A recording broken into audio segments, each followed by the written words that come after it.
Hi friends, నమస్తే. Welcome back to Bommarillu YouTube channel.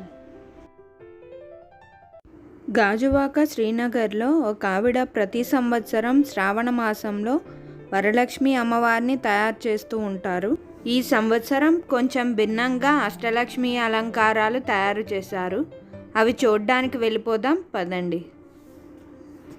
మీరు నా వీడియోస్ ఫస్ట్ టైం చూస్తున్నట్టయితే సబ్స్క్రైబ్ చేసి బెల్ యాక్టివేట్ చేసి ఆల్ ప్రెస్ చేయండి. అప్పుడు నేను కొత్త వీడియో పెట్టగానే మీకు నోటిఫికేషన్ వస్తుంది. మరి ఇంకెందుకు ఆలస్యం, వీడియోలోకి వెళ్ళిపోదాం పదండి. ఆవిడ పసుపు, కుంకుమ, పసుపు కొమ్ములు, చిల్లర డబ్బులు, ధనము, అక్షింతలు, గాజులు, పువ్వులతో అష్టలక్ష్మి అలంకారాలు తయారు చేశారు.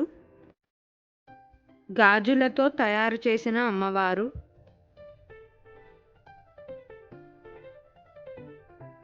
అక్షింతలతో తయారు చేసిన అమ్మవారు,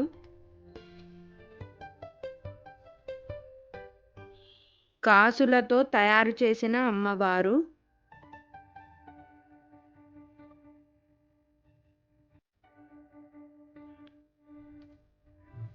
వరలక్ష్మి అమ్మవారు,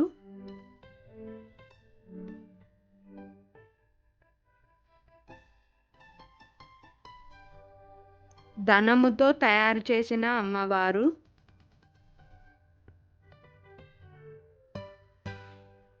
పసుపుతో తయారు చేసిన అమ్మవారు,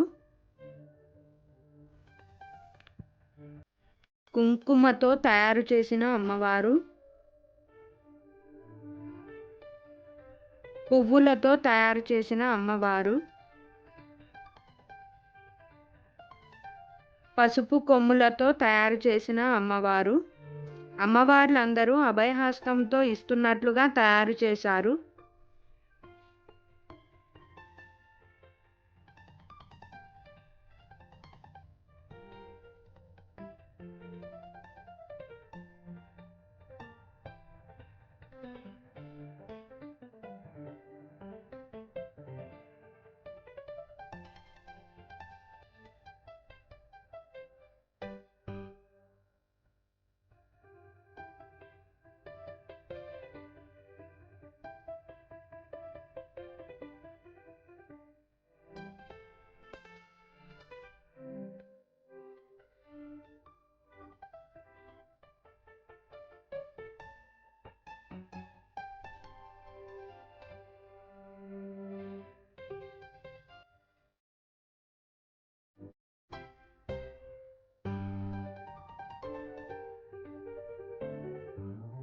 నమస్తే అండి. నమస్తే.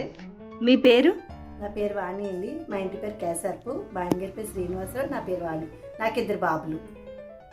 మీకు ఎలా అమ్మవారిని నవదుర్గలుగా రెడీ చేయాలని ఎందుకు అనిపించింది? ఈ ఐడియా మీకు ఎలా వచ్చింది? అంటే నేను ప్రతి సంవత్సరం అమ్మవారిని అన్ని రకాలుగా చేస్తాను. కింద సంవత్సరం ఒక అమ్మవారికి నవదుర్గల 9 ఫీసులు పెట్టేసి అవతారం చేశాను కింద సంవత్సరం. ఈ సంవత్సరం అష్టలక్ష్మి అమ్మవారి అవతారం చేద్దాం అనుకున్నాను. ఎందుకో నాకు నైట్ టైము పసుపు కుంకులతో అమ్మవారు చేయాలి అని కళ వచ్చింది. మరి ఎందుకో నాకు అమ్మవారు ఆశీస్సులు ఎప్పుడు ఉంటుంటాయి, అలాగే నాకు అమ్మవారు కూడా వస్తుంటారు. ఎందుకో కళ వచ్చింది పసుపు కుంకులతో. నాకు అర్థం కాలేదు. ఉదయం లేసాక అనుకున్నాను, పసుపు కుంకుమతో రాత్రి కళ వచ్చింది కదా, ఏంటో అర్థం కాలేదు, ఏం చేయాలో అర్థం కాలేదు. అమ్మవారు మనకి ముత్తైదువులకి ఎప్పుడు మనకి 8 రకాలుగా పసుపు కుంకుమ పువ్వులు గాజులు అన్ని రకాలుగా వేస్తారు కదా, పోనీ వాటితో చేద్దాము 8 అష్టలక్ష్మిలు కదా అని చెప్పేసి మొదటిది పసుపు కొమ్ములు, 2 పువ్వులు, 3 కుంకుమ, 4 పసుపు, 5 మనకి ధనం ఇస్తారు కదా ధనము, 6 మన అక్షంతలు దీవిస్తారు కాబట్టి 7 మనకి గాజులతో చేశాను, 8 డబ్బులు ధనము నోట్లతో చేశానమాట. అలాగే 8 అష్టలక్ష్మిలతోటి చేశానమాట. అలాగ అనుకొని ఐడియాగాను ఇదంతా చేశాను. అసలు నాకు ఎలా చేయాలో కూడా అర్థం కాలేదు. అలాగే అమ్మవారి దయకృప వల్ల అన్ని రకాలుగా చేశాను. 9వది నవదుర్గ. అంతే అష్టలక్ష్మిలు అంటే అంతా కలిపి నవదుర్గ కదా, 9 నవదుర్గన మధ్యలో పెట్టి చేశానమాట. అలాగా అమ్మవారిని చేశాను అమ్మవారి కృప వల్ల. మీరు ఒక్కళ్ళే రెడీ చేశారండి ఇవన్నీ? నేను ఒక్కదాన్నే చేస్తానండి. ఎందుకంటే ఐడియా ఉండాలి కదా, మనకి ఏదో అలా చేసుకుంటూ వెళ్తాము. అమ్మవారు ఎలా ఏదో ఒకటి ఐడియా ఇస్తూ ఉంటారు. నేనే చేస్తూ ఉంటాను. ఎన్ని రోజుల నుండి ఉంచారండి? అంటే పెట్టి ఇలా అమ్మవార్లని ఎన్ని రోజులైంది?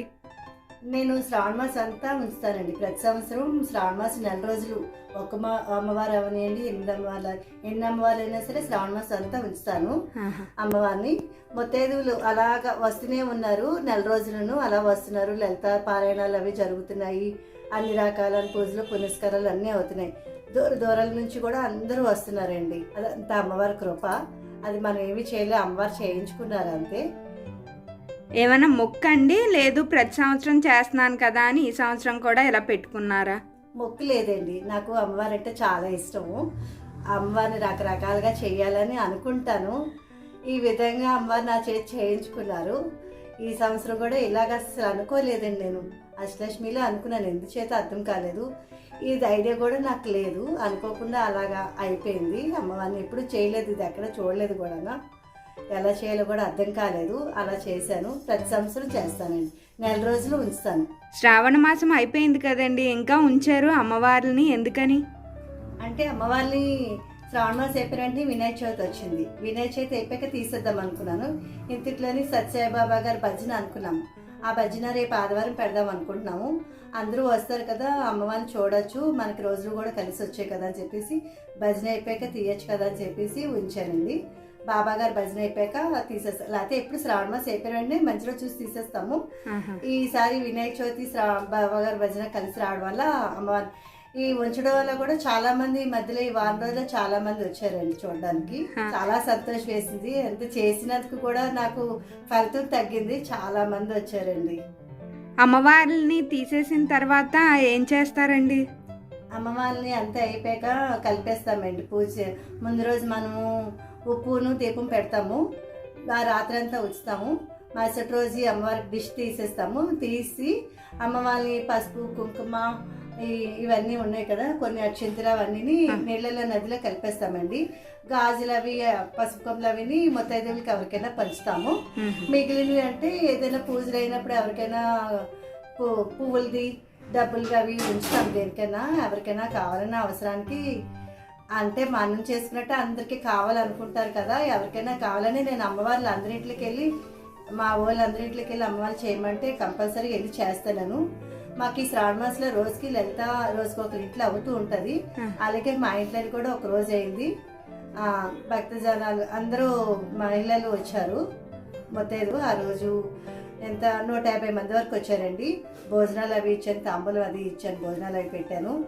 అలాగే ప్రతిసారి అవుతున్నాయి భజనలు అవిని. ఇవన్నీ ఇలాగా అయిపోయిన వెంటనే ఒక రోజు మంచి రోజు చూసి తీసేస్తాను.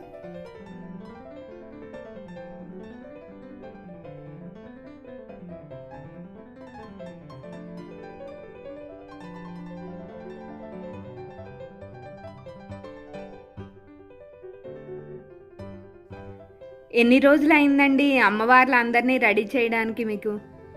అమ్మవారిని రెడీ చేయడానికి అయితే మనకి 15 రోజులు అవుతుంది.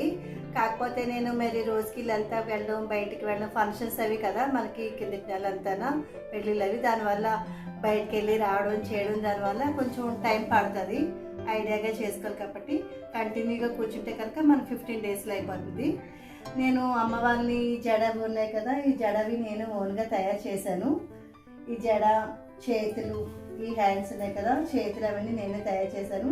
ఫేసులు కొన్ని రెడీమేడ్ కొన్నాను, కొన్ని ఏమో ఎల్లో ఫేసులు కొనేసి నేనే పెయింటింగ్ అవి వేసి అన్నీ చేశాను. అమ్మవారికి స్టోన్స్ ఐటమ్స్ అవి ఉన్నాయి కదా, ఇదంతా డెకరేషన్ అంతా నేనే చేశాను. కలర్స్ అవి వేసి స్టోన్స్ అవి పెట్టి జడ అది చేసి, అంటే నాకు ఏదైనా సరే మనకి బయటన అన్నీ రెడీమేడ్ దొరికేస్తాయి, కాకపోతే నాకు ఓన్గా ఇష్టం తయారు చేయడము. అన్నీ ఒకేలా ఉంటాయి. నాకు ఆర్ట్స్ అంటే చాలా ఇష్టం, డ్రాయింగ్స్, పెయింట్స్ అన్ని రకాలుగా వేస్తాను. ఓన్గా చేయడం ఇష్టం అని చెప్పేసి నేను ఓన్గా అలాగ ఐడియాగా అనుకొని చేసేస్తూ ఉంటాను. జడలు ఇవన్నీ నేను చేసినవి అన్నీ గ్యాదర్ చేసి ఉంచుతాను. ఎక్కడికైనా ఏదైనా ఊర్లో వెళ్తే అమ్మవారికి తగ్గట్ట వస్తువులు, ఆభరణాలు ఏమైనా ఉన్నా సరే గ్యాదర్ చేసి ఉంచుతాను అమ్మవారికి అచ్చంగాన. అమ్మవారికి అన్నట్టుగా ఉంచుతాను. నాకు ఆడపిల్లలు లేరు, అందుకే అమ్మవారికి ఆడపిల్ల అనుకొని తయారు చేస్తూ ఉంటాను. నాకు ఆడపిల్ల అంటే చాలా ఇష్టము. అది కూడా అమ్మవారి పెద్ద అమ్మవారు ఉంది కదా, అది కూడా ట్రీ అది నేనే చేశాను. మన గోత్రనామాలు, కనకాపరమేశ్వరమ్మ గోత్రనామాలు ఉంటాయి కదా, ఆ నామాలుగాన చెట్టు అది తయారు చేశాను. అన్ని రకాలు ఈ త్రిశూలమే కానీ, కలుపులే కానీ, చేతులే కానీ, జడలే కానీ, అన్ని రకాలు బట్టలే కానీ అన్నీ నేనే తయారు చేశానండి. అమ్మవారికి కూడా లోపల చీరలు కూడా కట్టాము.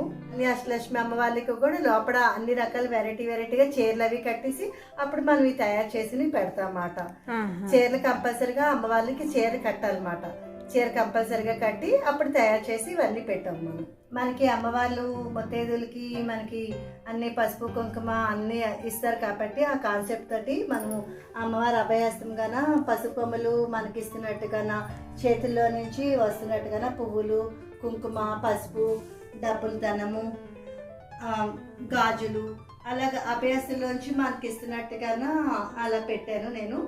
ముత్తైదుగా మనకి అమ్మవారు ఏంటి ఇస్తారు, మనం అడిగేది కూడా అదే కదా. కలకాలం ఎప్పుడూ పసుపు కుంకాలతో ఉండాలి, చల్లగా దీవించాలి అని అడుగుతాం కాబట్టి ఆ కాన్సెప్ట్ నేను ఇలా చేసేసి అభయస్థగా మనకి ఇచ్చినట్టుగా చేశానమాట అమ్మవారికి అంతాను.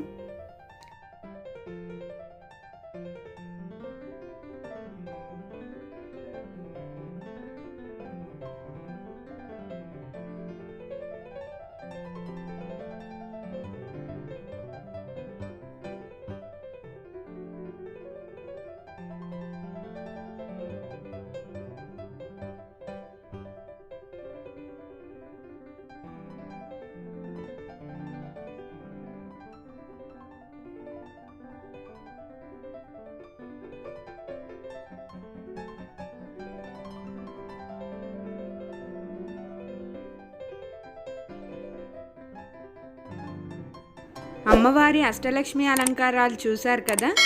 సో ఇదండి ఈరోజు వీడియో. మళ్ళీ నెక్స్ట్ వీడియోలో మళ్ళీ కలుద్దాం. అప్పటిదాకా please like, share, comment and don't forget to subscribe to my channel. Thank you for watching.